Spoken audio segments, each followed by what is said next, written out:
E aí pessoal, beleza? Vamos à resolução do exercício 4 da página 33. Um exercício teórico tranquilo sobre repouso e movimento. Lembrando que o repouso e o movimento é caracterizado pela distância entre os corpos. Toda vez que a distância entre os dois corpos está mudando, significa que o corpo está em movimento em relação ao outro. Tanto faz o corpo A em relação ao B, quanto o B em relação ao A. Quando a distância não muda entre os dois, nós temos então o repouso de o corpo A em relação ao corpo B. Bora ver? Um automóvel aproxima-se de um paredão, como ilustra a figura. É incorreto afirmar que, primeiro, o automóvel está em movimento em relação ao paredão? Veja, com o passar do tempo, se ele se aproxima, ele está ficando cada vez mais perto do paredão. Então, o automóvel está em movimento em relação ao paredão. É verdadeiro. O paredão está em movimento em relação ao automóvel? Veja, se um corpo está em movimento em relação ao outro, o outro também está em movimento em relação ao primeiro. Ou seja, se o carro está em movimento em relação ao paredão, o paredão está em movimento em relação ao carro. Por mais que ele esteja fixo no chão, a distância entre o paredão e o carro está ficando cada vez menor. Então, o paredão está em movimento em relação ao carro. O paredão está em repouso em relação ao solo?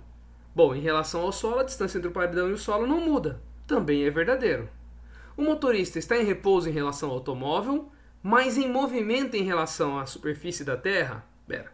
Em relação ao automóvel, o motorista está em repouso, não está se distanciando dele, está sentadinho lá no banco.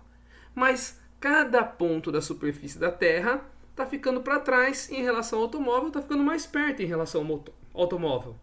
Então está em movimento em relação à superfície da terra. E para fechar, o paredão está em repouso em relação ao automóvel? Não, o paredão está em movimento em relação ao automóvel, como nós falamos lá na letra B. Ou seja, a incorreta que eu devo assinalar é a letra E. Valeu, pessoal! Beleza, pessoal? Resolução do exercício 6 da página 33. Em certo instante, um automóvel encontra-se no quilômetro 120 de uma rodovia. Em outras palavras, o espaço do automóvel nesse instante é igual a 120 km.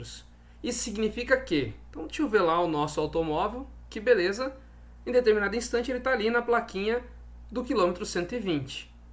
Mas o que isso quer dizer? Significa que o automóvel já percorreu 120 km certamente?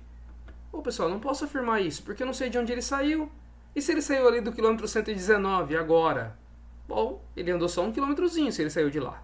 Então eu não posso afirmar que ele andou 120 km certamente. B. O automóvel está em movimento no referido instante no sentido da trajetória? Bom, está no quilômetro 120. Primeiro, não disse para que lado ele está indo, para dizer que isso é no sentido da trajetória. Segundo, não disse se ele está se movimentando ou se está parado. Então também não posso afirmar isso. C. O automóvel nesse instante está em repouso? Bom, aí eu uso a mesma afirmação da B. Eu não sei se ele está se movimentando, como também não sei se ele está parado. E detalhe, para ele estar parado, em repouso, tem que ser em relação a alguma coisa.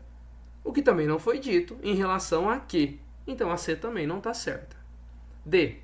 O automóvel se encontra a 120 km do quilômetro zero medido ao longo da trajetória? Aí é verdade. Ele está a 120 km do quilômetro zero. Não diz que ele saiu do quilômetro zero, mas ele está exatamente nesse instante a 120 km do quilômetro zero. Resposta certa, letra D. Vamos ver por que a E está errada? A distância do local que o automóvel está até o quilômetro zero, medida em linha reta, é 120 km necessariamente?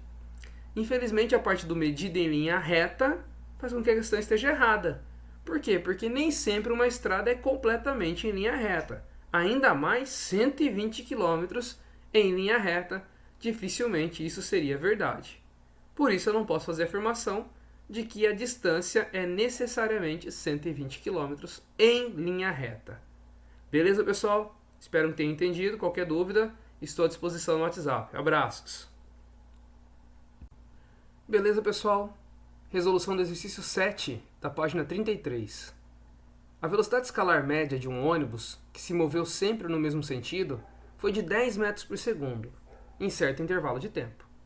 Isso significa que o ônibus, vamos lá, bom, a velocidade escalar média dele foi de 10 metros por segundo. Então vamos lá.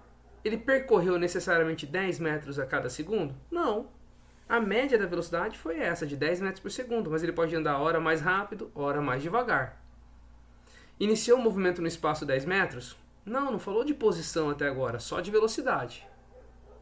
Possivelmente percorreu 10 metros em cada segundo? É possível que isso tenha acontecido. Então, possivelmente ele percorreu 10 metros em cada segundo, mas não é certo, mas é possível. Tá aí a resposta certa, a letra C. Vamos ver por que as outras duas estão erradas? Certamente nunca parou nesse intervalo de tempo. Ué, pessoal, ele pode ter andado muito rápido, parado um certo intervalo de tempo, voltado a andar rápido, de maneira que a velocidade média foi 10 metros por segundo. Então ele pode parar. Nada impede dele parar e ainda assim ter uma velocidade média de 10 metros por segundo, 36 km por hora.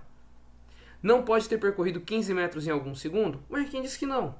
Em 2 segundos, imagina que ele andou 1 segundo a 15 metros por segundo. No outro ele andou só 5 metros por segundo. Bom, 15 mais 5, 20. 20 dividido por 2, a velocidade média teria sido de 10 metros por segundo. Então ele ter percorrido 15 metros em algum segundo é possível, desde que em um trecho ele tenha andado mais rápido, depois ele anda mais lento. A resposta certa então do exercício 7 é a letra C. Qualquer dúvida, não esqueçam de perguntar no grupo. Abraços! Olá pessoal, vamos para a resolução do exercício 9 da página 33 do livro didático. Um automóvel inicia uma viagem no quilômetro 100 de uma rodovia às 10 horas da manhã, chegando ao quilômetro 340 às 14 horas. Então tá lá, quando o tempo é 1, 10 horas da manhã, ele está no quilômetro 100.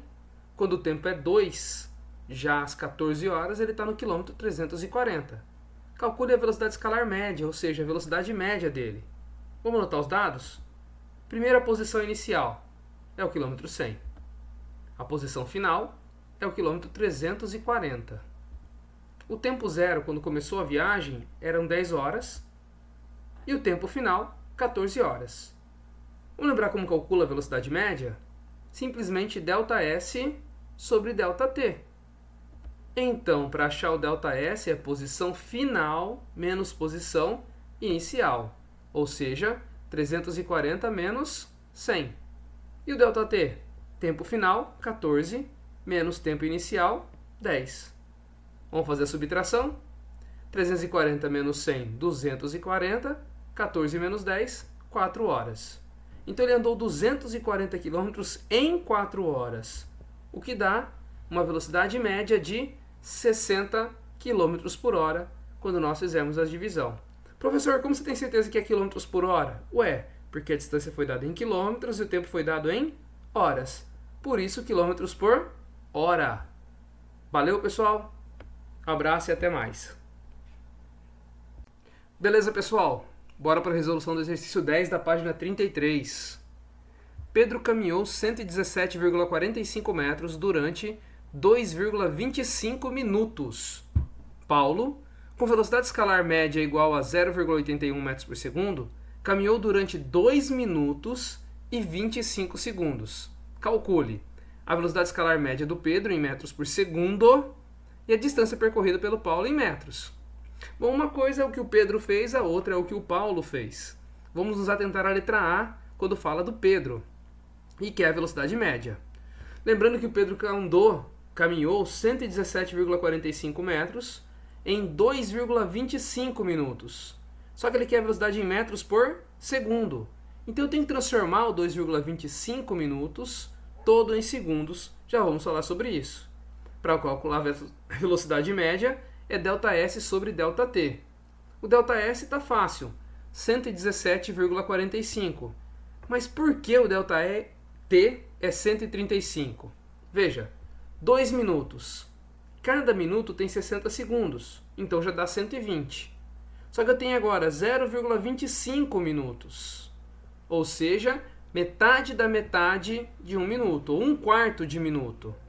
Se 0,5, que é metade do minuto, é 30 segundos, 0,25 são 15 segundos. Então, 120 mais 15, 135 segundos. Aí é só dividir quando faz a divisão dá 0,87 e correr para o abraço, essa foi a velocidade do Pedro. Mas e o Paulo? Que distância ele percorreu? É a mesma fórmula, só que a velocidade do Paulo era 0,81 e ele caminhou 2 minutos e 25 segundos. Notem que isso é diferente disso.